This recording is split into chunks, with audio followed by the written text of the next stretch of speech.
Hello everyone, good morning. कैसे हैं आप सब? चलिए डिस्कस करते हैं 18 मार्च से लेकर 31 मार्च तक के करंट अफेयर। जो जो इम्पोर्टेंट है वो सब कुछ लेकर आए हैं। सबसे पहले डेज के ऊपर चर्चा करेंगे, फिर लास्ट में हम देखेंगे देश विदेश से संबंधित न्यूज और उसके अलावा खेल से संबंधित न्यूज। तो चलिए स्टार्ट करते हैं क्या क्या है। देखिए 18 मार्च को हम मनाते हैं ऑर्डिनेंस फैक्ट्रीज फाउंडेशन डे। हर साल भारत में 18 मार्च को। और आपको बता दें कि भारत में जो ऑर्डिनेंस फैक्ट्रीज हैं उनकी संख्या कितनी है, तो 41 है। इस बात को ध्यान में रख लेंगे। और इस समय जो इसका मुख्यालय है वो कहाँ पर है, तो कोलकाता में है। इस बात को भी ध्यान में रख लेंगे। नेक्स्ट हम बात करेंगे वैश्विक पुनर्चक्रण दिवस यानी कि ग्लोबल रिसाइकलिंग डे। यानी जो कुछ भी हम जो फिजिकल मटेरियल यूज करते हैं उनको रिसाइकल करते हैं, तो इसकी रिसाइकलिंग के लिए हर साल वैश्विक पुनर्चक्रण दिवस मनाया जाता है, वो भी 18 मार्च को मनाया जाता है। इस बार की थीम क्या डिसाइड की गई है, तो रिसाइकलिंग हीरोज। क्लियर। आइए नेक्स्ट बात कर लेते हैं विश्व मौखिक स्वास्थ्य दिवस यानी वर्ल्ड ओरल हेल्थ डे के बारे में, जिसको हम 20 मार्च को मनाते हैं। नेक्स्ट हम बात करेंगे अंतर्राष्ट्रीय प्रसन्नता दिवस यानी इंटरनेशनल डे ऑफ हैप्पीनेस। अच्छा, इंटरनेशनल डे ऑफ हैप्पीनेस से जो सबसे खुशहाल देश है इस समय भारत नहीं है। भारत की जो अभी रैंकिंग है वो जो 2023 में थी वही 2024 में भी है। यानी भारत इस समय वर्ल्ड हैप्पीनेस डे वाली इंडेक्स में 126वें नंबर पर है। अच्छा, दुनिया का सबसे ज्यादा प्रसन्न देश या हैप्पीएस्ट जो कंट्री है वो कौन सा है, तो फिनलैंड है। इस बात को ध्यान में रख लेंगे। तो 20 मार्च को हम क्या मनाते हैं, अंतर्राष्ट्रीय प्रसन्नता दिवस मनाते हैं। क्लियर। नेक्स्ट चर्चा कर लेते हैं विश्व गौरैया दिवस 20 मार्च को मनाया जाता है। और संयुक्त राष्ट्र फ्रेंच भाषा दिवस कब मनाते हैं, तो वो भी हम 20 मार्च को ही मनाते हैं। इसके बाद बच्चों और युवा लोगों के लिए रंगमंच का विश्व दिवस 20 मार्च को मनाया जाता है। विश्व कविता दिवस 21 मार्च को मनाया जाता है। और अंतर्राष्ट्रीय नस्लीय भेदभाव उन्मूलन दिवस कब मनाया जाता है, तो 21 मार्च को मनाया जाता है। 21 मार्च को मनाया जाता है। इसके पीछे की स्टोरी समझ लेते हैं। जैसा कि जब नस्लीय भेदभाव के बारे में जो बात है जब आती है ये, तो हमारे सामने अफ्रीका जो महाद्वीप है वो सामने आ जाता है, जहां पर नस्लीय भेदभाव हम देखते हैं। श्वेत और अश्वेत के बीच में जो एक रेखा खींची गई है वो भी हम देखते हैं। और वहां पर अश्वेतों ने किस तरीके से मूवमेंट चलाया, आंदोलन चलाया, उसके बारे में भी हम जानते हैं। तो उसी से संबंधित एक स्टोरी है 1960 की। 1960 में जो अफ्रीका है, दक्षिण अफ्रीका वाला क्षेत्र है, वहां पर एक शार्प वेले नामक एक स्थान था। ठीक है, तो वहां पे लोग जो जो अश्वेत लोग थे वो बराबरी के लिए, सामाजिक समानता के लिए लड़ाई कर रहे थे। एक एक अहिंसक रूप से वो प्रदर्शन कर रहे थे अहिंसा के साथ में। लेकिन क्या होती है कि पुलिस आती है और पुलिस जो है वहां पर जो निहत्थे अश्वेत लोग थे उन पर गोलियां बरसाती है और 69 लोग मारे जाते हैं। तो वो ये घटना कब की है, 21 मार्च की है। इसीलिए 21 मार्च को संयुक्त राष्ट्र महासभा के द्वारा ये डिसाइड किया गया कि अंतर्राष्ट्रीय नस्लीय भेदभाव उन्मूलन दिवस मनाया जाएगा। क्लियर। अंतर्राष्ट्रीय वन दिवस या विश्व वानिकी दिवस कब मनाया जाता है, तो वो भी 21 मार्च को मनाया जाता है। जैसा कि नाम से ही समझ में आ रहा है कि पूरी दुनिया में वनों के महत्व को बताने के लिए ये दिन मनाया जाता है। और इस बार का विषय क्या था, तो वन और नवाचार, बेहतर दुनिया के लिए एक समाधान है। इसके बाद विश्व डाउन सिंड्रोम दिवस हम 21।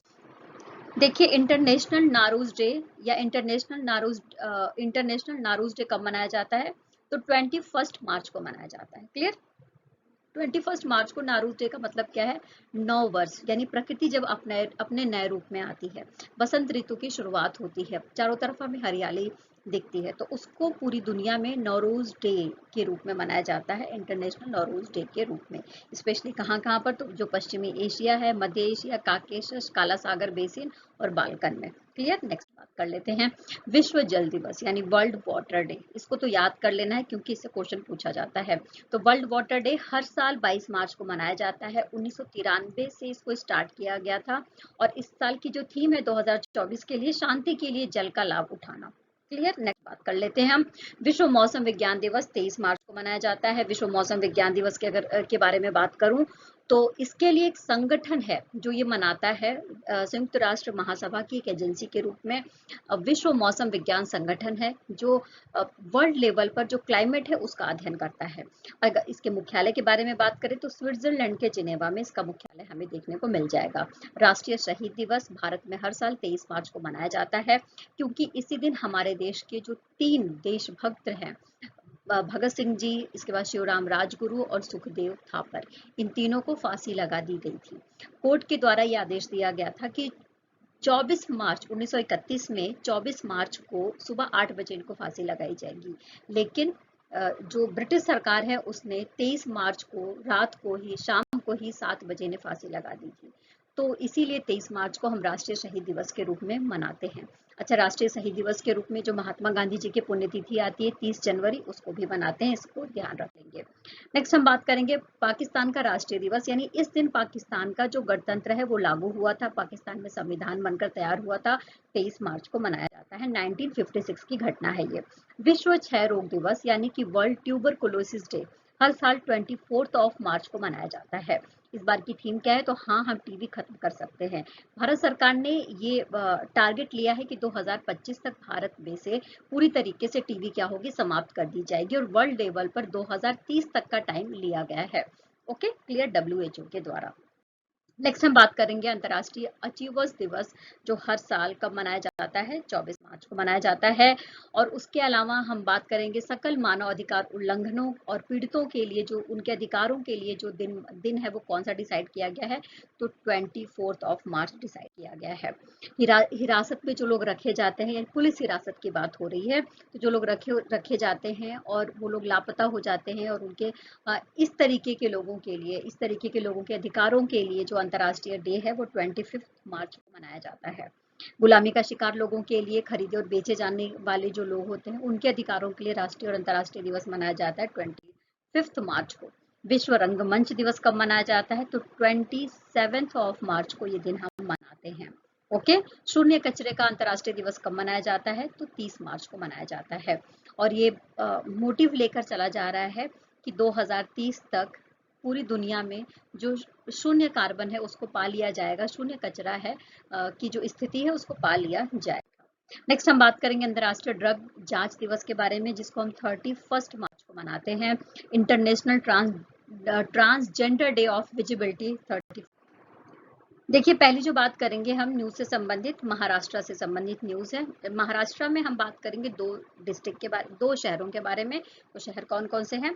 तो औरंगाबाद, जिसका नाम बदलकर क्या कर दिया गया था? छत्रपति संभाजी नगर, और साथ में ही उस्मानाबाद था, जिसका नाम बदलकर धाराशिव कर दिया गया था। इसी तरीके से महाराष्ट्र सरकार ने अहमदनगर डिस्ट्रिक्ट का नाम बदल दिया है और अहिल्या नगर कर दिया है। क्लियर। अरुणाचल प्रदेश में जो दिबांग घाटी है वहां पर रोइंग एक जगह है, और रोइंग में ही पॉम ऑयल कंपनी बनाई जाएगी। क्लियर। इसके बाद रूस से संबंधित एक न्यूज है कि वहां के जो राष्ट्रपति व्लादिमीर पुतिन है वो दोबारा से चुन लिए गए हैं। क्लियर। आइए नेक्स्ट बात कर लेते हैं। पैरा तीरंदाज हैं और अर्जुन पुरस्कार से सम्मानित हैं। इनका नाम है शीतल देवी, और इनको PWD श्रेणी में राष्ट्रीय आइकन घोषित किया गया है, राष्ट्रीय आइकन बनाया गया है। नेक्स्ट हम बात करेंगे नवनीत कुमार सहगल जी के बारे में। नवनीत कुमार सहगल को प्रसार भारती का अध्यक्ष बनाया गया है। क्लियर। और कोटक महिंद्रा बैंक ने कोटक सिक्योरिटीज के वर्तमान MD और CEO हैं जयदीप हंसराज जी, उनको ग्रुप प्रेसिडेंट के रूप में नियुक्त किया है। केंद्र सरकार ने वरिष्ठ IAS अधिकारी हैं राहुल सिंह, इनको केंद्रीय माध्यमिक शिक्षा बोर्ड यानी CBSE का अध्यक्ष बनाया है। तो याद रख लेंगे, केंद्रीय माध्यमिक शिक्षा बोर्ड या CBSE का अध्यक्ष किसे बनाया गया है प्रेजेंट टाइम में? तो राहुल सिंह को बनाया गया है।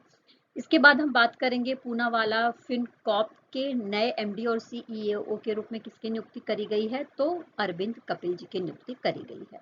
नेक्स्ट बात करेंगे लोकसभा चुनाव। जैसा कि हम सबको पता है कि चल रहे हैं, दिल्ली में भी 25 मई को लोकसभा चुनाव होने वाले हैं। तो जो लोकसभा चुनाव होने वाले हैं उसके लिए मुख्य चुनाव आयुक्त कौन है? तो राजीव कुमार जी हैं। राजीव कुमार जी ने एक नया मोबाइल एप्लीकेशन पेश किया था, उसका नाम था know your candidate. Know your candidate, know your candidate. ठीक है। तो ये जो मोबाइल ऐप है ये क्या करेगा? तो इस मोबाइल ऐप के जरिए आपके क्षेत्र में जो उम्मीदवार हैं आप उनके बारे में जानकारी रख सकते हैं। अगर उनका कोई आपराधिक रिकॉर्ड है तो उसके बारे में भी जानकारी आपको मिल सकती है। कश्मीर के बारे में बात करेंगे, जहां पर डल झील के पास में जो एक जबरवान की पहाड़ियां हैं वहां पर कार रेसिंग करी गई है। ओके, फार्मूला रेसिंग होती है, फार्मूला 4 कार रेसिंग होती है, उसका आयोजन किया गया है। क्लियर। नेक्स्ट हम बात करेंगे दिल्ली के इनोवेटर हैं उदय भाटिया और हरियाणा के मानसिक स्वास्थ्य प्रचारक हैं मानसी गुप्ता। इन दोनों को डायना स्मृति पुरस्कार दिया गया है। क्या दिया गया है? डायना स्मृति पुरस्कार। और ये जो डायना अवार्ड चैरिटी है, इसकी 25वीं वर्षगांठ पर इनको दिया गया है। उड़ीसा के मुख्यमंत्री कौन है? नवीन पटनायक जी हैं। तो नवीन पटनायक जी के द्वारा उड़ीसा की राजधानी क्या है? भुवनेश्वर है। वहां पर कलिंगा स्टेडियम है। कलिंगा स्टेडियम में भारत का पहला इंडोर एथलेटिक्स स्टेडियम और इंडोर जलीय केंद्र का उद्घाटन किया गया है। याद रख लेना, भारत का पहला इंडोर एथलेटिक्स स्टेडियम और इंडोर जलीय केंद्र। क्लियर। नेक्स्ट हम बात करेंगे भारत और संयुक्त राज्य अमेरिका के बारे में। इन दोनों के बीच में टाइगर ट्रायम्फ 24 टाइगर ट्रायम्फ 24 संयुक्त सैन्य अभ्यास है, इसकी शुरुआत कर दी गई है, जो 18 मार्च से 31 मार्च तक चला था। ठीक है, भारत का जो पूर्वी तट है वहां पर यह अभ्यास चला। देखिए, आइए बात करते हैं नेपाल के बारे में। नेपाल अपने देश में पर्यटन को बढ़ावा देने के लिए क्या कर रहा है? तो पर्यटन से संबंधित एक राजधानी नेपाल ने बनाई है। उस शहर का नाम क्या है? उस शहर का नाम है पोखरा। याद रख लेना, ठीक है। और दिल्ली का जो शालीमार बाग है, वहां पर एक आयुर्वेदिक रेस्तरां जिसका नाम है सोमा द आयुर्वेदिक किचन का निर्माण किया गया और भारत का पहला आयुर्वेदिक किचन है। बात करेंगे कर्नाटका के बारे में। कर्नाटका संगीत से संबंधित जो कर्नाटका संगीत कला निधि पुरस्कार है वो दिया गया है 2024 के लिए संगीतकार थोदुर मदाबुसी कृष्णा को। क्लियर। जिसको जो कर्नाटका संगीत है उसमें ऑस्कर के बराबर माना जाता है। भारतीय सेना ने जो AH-64E अपाचे लड़ाकू हेलीकॉप्टर है उसको संचालित करने के लिए पहला स्क्वाड्रन 451 एविएशन स्क्वाड्रन बना लिया है। इसके अलावा बात करेंगे भारतीय विदेश सेवा के अधिकारी विनय कुमार के बारे में। विनय कुमार को रूस का अगला राजदूत घोषित किया गया है, यानी कि रूस के लिए भारत की तरफ से अगले राजदूत कौन है? इनका नाम क्या है? तो इनका नाम है विनय कुमार। क्लियर। आइए नेक्स्ट बात कर लेते हैं। एक कंपनी है P&G इंडिया। ठीक है, तो P&G इंडिया ने कुमार वेंकट सुब्रमण्यम को अपना नया मुख्य कार्यकारी अधिकारी यानी चीफ एग्जीक्यूटिव ऑफिसर बनाया है। झारखंड के राज्यपाल कौन है? तो CP राधाकृष्णन है। और CP राधाकृष्णन को ही तेलंगाना का प्रभारी राज्यपाल बनाया गया है, क्योंकि तमिल साई सुंदरराजन ने तेलंगाना के राज्यपाल पद से इस्तीफा दे दिया है। उत्तर प्रदेश पुलिस बल के लिए जो त्रिनेत्र ऐप 2.0 है उसको अपना लिया है उत्तर प्रदेश की पुलिस ने। और ये किस लिए किया गया है? इसमें 9.32 लाख जो आपराधिक रिकॉर्ड है किसी अपराधी का, वो जो डेटाबेस है वो सारा उपलब्ध है। और इसके जरिए जो उत्तर प्रदेश के अपराधी हैं उसके आसपास के जो एरिया हैं वहाँ के जो अपराधी हैं उनकी लिस्टिंग की गई है, तो इससे अपराध को रोकने में मदद मिलेगी। तो त्रिनेत्र ऐप 2.0 कहाँ से संबंधित है? तो उत्तर प्रदेश पुलिस बल से संबंधित है। बात करेंगे स्विट्जरलैंड के बारे में। स्विट्जरलैंड में एक संगठन है जिसका नाम है IQ एयर। ठीक है, तो IQ एयर ने जो दुनिया के जो देश हैं उनकी वायु गुणवत्ता की जांच करी और एक रिपोर्ट पेश की है 2023 के लिए। और उसने ये बताया गया कि जो 100 सबसे ज्यादा प्रदूषित स्थान है उसमें से सिर्फ 83 स्थान ऐसे हैं जो भारत में है, यानी 100 सबसे ज्यादा प्रदूषित स्थानों में 83 सिर्फ भारत में है। और नंबर फर्स्ट पे कौन है? तो बिहार का बेगूसराय है। नंबर 2 पे है गुवाहाटी और नंबर 3 पर है दिल्ली। और इसके अलावा जो 134 देशों की लिस्ट बनाई गई है उसमें भारत तीसरे नंबर पर है प्रदूषण के मामले में। फर्स्ट नंबर पे किसको रखा गया है? बांग्लादेश को, दूसरे पर पाकिस्तान को और तीसरे पर भारत को रखा गया है। क्लियर। नेक्स्ट बात कर लेते हैं। फिनलैंड दुनिया का सबसे खुशहाल देश है, जैसा कि मैंने आपको बता दिया, और भारत की रेटिंग इस बार भी 126 नंबर की ही है। ओके। इसके अलावा गैर बैंकिंग वित्तीय कंपनी है पूनावाला फिनकॉर्प के बारे में हमने बात कर ली। वॉन गेथिंग जो वर्तमान में वेल्स के आर्थिक मंत्री हैं वो क्या है? वो अब लेबर पार्टी के नेता के रूप में चुन लिए गए हैं। क्लियर। नेक्स्ट बात कर लेते हैं। मलयालम कवि हैं, लेखक हैं प्रभा वर्मा, जिनको उपन्यास रौद्र सात्विकम के लिए 2023 के लिए 33वें सरस्वती सम्मान से सम्मानित किया गया है। याद रख लेना, मोस्ट इंपॉर्टेंट क्वेश्चन है, एग्जाम में जरूर पूछा जाता है। सरस्वती सम्मान 2023 के लिए 33वें नंबर का सरस्वती सम्मान ये किसे दिया गया है? तो मलयालम कवि हैं, लेखक हैं प्रभा वर्मा, और इनकी रचना रौद्र सात्विकम के लिए इन्हें सरस्वती सम्मान से सम्मानित किया गया है। Grid controller of India limited, इसको मिनी रत्न श्रेणी में शामिल कर लिया गया है। और मुंबई की नालंदा नृत्य कला महाविद्यालय की प्राचार्य डॉक्टर उमा रेले हैं, इनको महाराष्ट्र का गौरव सम्मान से सम्मानित किया गया है। तो महाराष्ट्र गौरव पुरस्कार से किसे सम्मानित किया गया है? डॉक्टर उमा रेले को, जो मुंबई में नालंदा नृत्य महाविद्यालय की प्राचार्य हैं। क्लियर? आइए नेक्स्ट बात कर लेते हैं। नागालैंड में नॉर्थ ईस्ट गेम्स 2024 का तीसरा संस्करण, इसका उद्घाटन कर दिया गया है। नागालैंड के मुख्यमंत्री कौन है? तो नेफ्यू रियो। इसके अलावा माइक्रोसॉफ्ट के बारे में बात करेंगे, जिसने मुस्तफा सुलेमान को अपना प्रमुख नियुक्त किया है। क्लियर? नेक्स्ट बात कर लेते हैं हम। भारतीय नौसेना ने 21 मार्च से लेकर 29 मार्च तक संयुक्त समुद्री अभ्यास, जिसमें भारत, मोजाम्बिक और तंजानिया तीनों शामिल होंगे, इसका जो दूसरा संस्करण है इसे स्टार्ट कर दिया है। पहला संस्करण 2022 में हुआ था और दूसरा संस्करण 2024 में हो रहा है। 21 से 29 मार्च तक ये जो सैन्य अभ्यास है ये चला है, जिसमें भारत, मोजाम्बिक और तंजानिया शामिल है। जिंदल स्टील एंड पावर के अध्यक्ष नवीन जिंदल को इंडियन स्टील एसोसिएशन का अध्यक्ष चुन लिया गया है। क्लियर? न्यूजीलैंड ने ई सिगरेट और वेब्स पर प्रतिबंध लगा दिया है। और इसके अलावा जालंधर के बारे में बात करेंगे। जालंधर में विक्टर फोर्जिंग्स के पार्टनर है अश्वनी कुमार, इनको Federation of Indian Export Organisation का नया अध्यक्ष बना दिया गया। संयुक्त राज्य अमेरिका, यूनाइटेड किंगडम और ऑस्ट्रेलिया ने त्रिपक्षीय सुरक्षा को मजबूत करने के लिए रॉयल ऑस्ट्रेलिया नौसेना के लिए परमाणु संचालित पनडुब्बियों के निर्माण के लिए साझेदारी कर ली है। यानी ये तीनों मिलकर पनडुब्बियों का निर्माण करेंगी जो परमाणु से संचालित होंगी। क्लियर? नेक्स्ट बात करेंगे। मनोरमा ऑनलाइन की सीईओ है मरियम मैमन मैथ्यू, इनको डिजिटल न्यूज पब्लिकेशन एसोसिएशन का नया अध्यक्ष बनाया गया है। तीसरी भारतीय ओपन जंप प्रतियोगिता जो महिलाओं के लिए थी, उसमें लंबी कूद स्पर्धा में केरल से बिलोंग करती हैं, जिनका नाम है नैना जेम्स। इन्होंने 6.67 मीटर का अपना जो व्यक्तिगत रिकॉर्ड है, सर्वश्रेष्ठ रिकॉर्ड है, इसको दर्ज किया और इसके लिए इन्हें स्वर्ण पदक दिया गया है। तो याद रख लेंगे नैना जेम्स का नाम, केरल से बिलोंग करती है, महिलाओं की जो लंबी कूद थी उसमें 6.7 मीटर का इन्होंने एक रिकॉर्ड बनाया है। इसके अलावा बात करेंगे प्रधानमंत्री नरेंद्र मोदी जी के बारे में, जिनको भूटान का सर्वोच्च नागरिक सम्मान order of the due Gyalpo दिया गया है। और अभी तक जब से ये पुरस्कार बना है तब से ये सिर्फ 4 लोगों को दिया गया है, जिसमें प्रधानमंत्री नरेंद्र मोदी जी का नाम भी है। टेबल टेनिस खिलाड़ी हैं हमारे देश के, जिनका नाम है शरथ कमल। ठीक है? तो जो 2024 में ओलंपिक होने वाले हैं उसके लिए भारतीय टीम के ध्वज वाहक के रूप में इनका नाम घोषित किया गया है।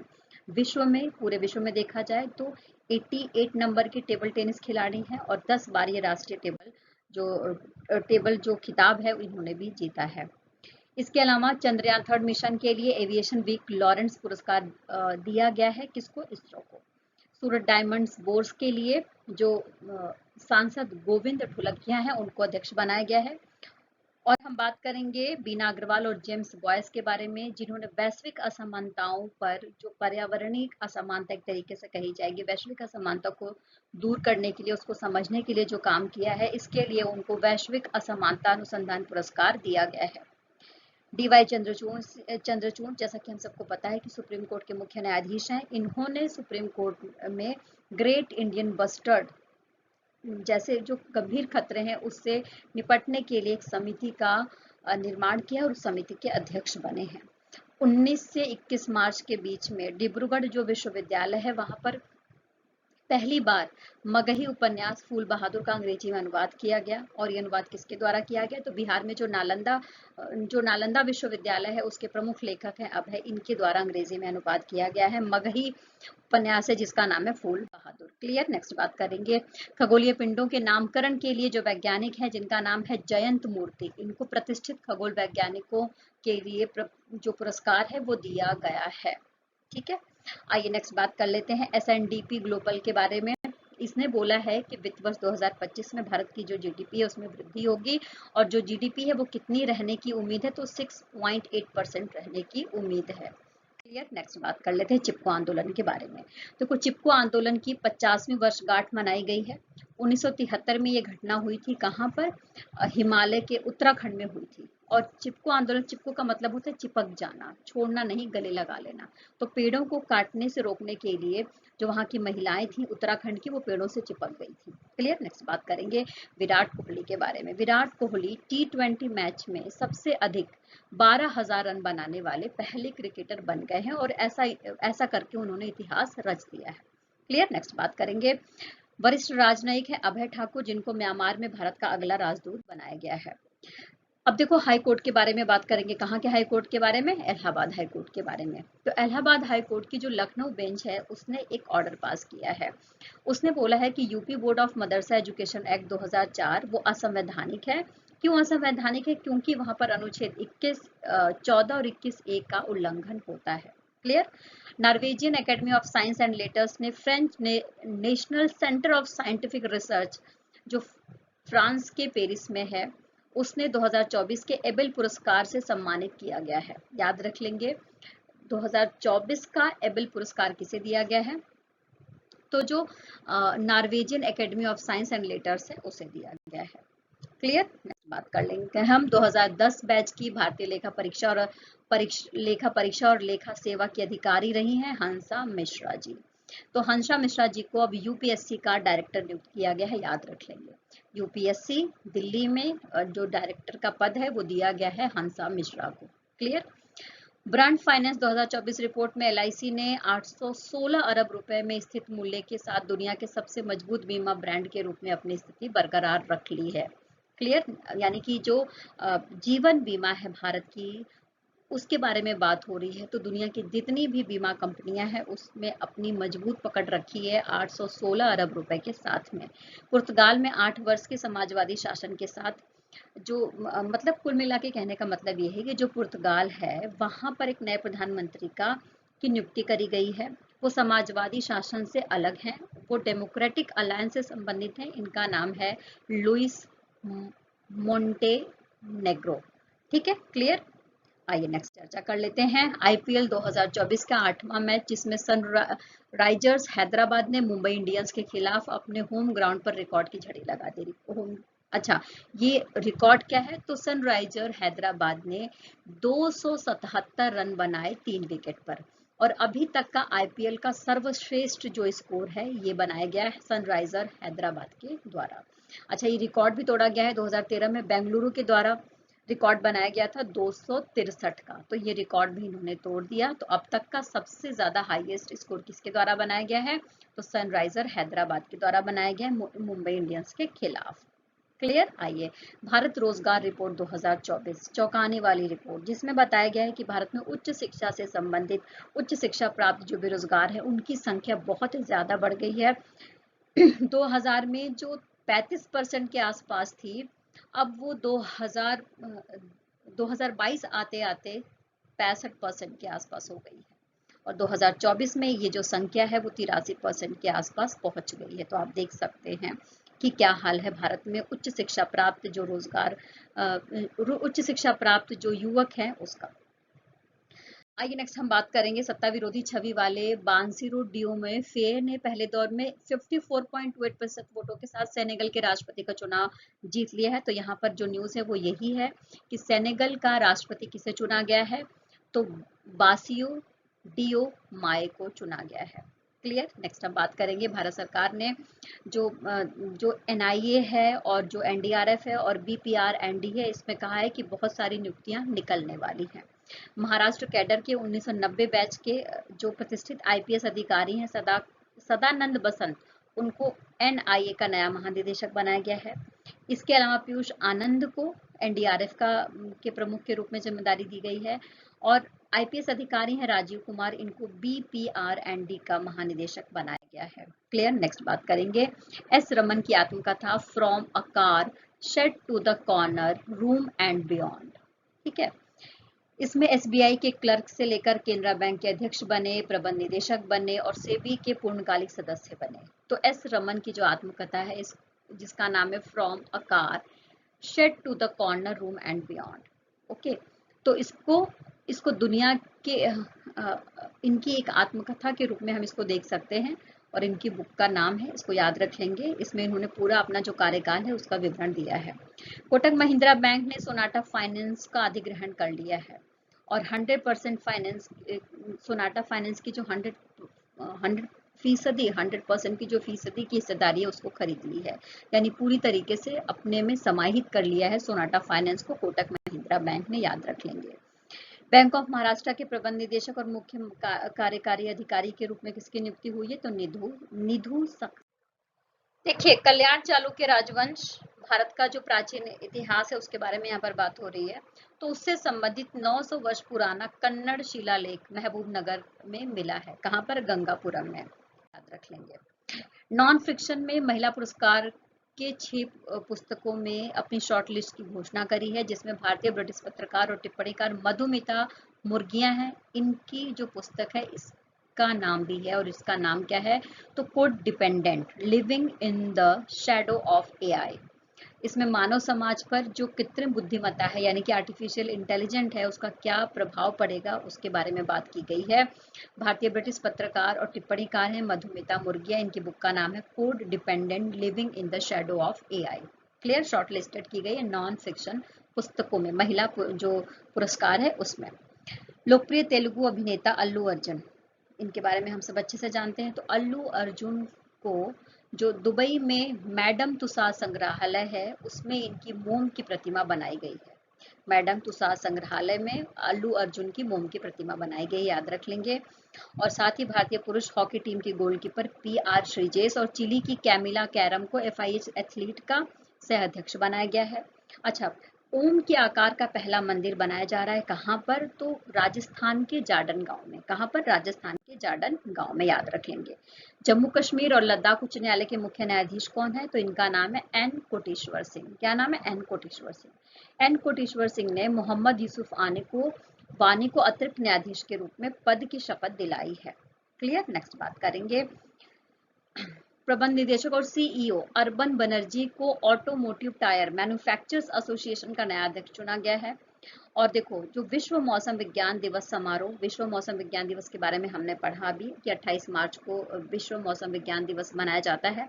तो इसके अवसर पर एक सेमिनार का आयोजन किया गया, मेघयान 24। क्लियर? मेघयान 24।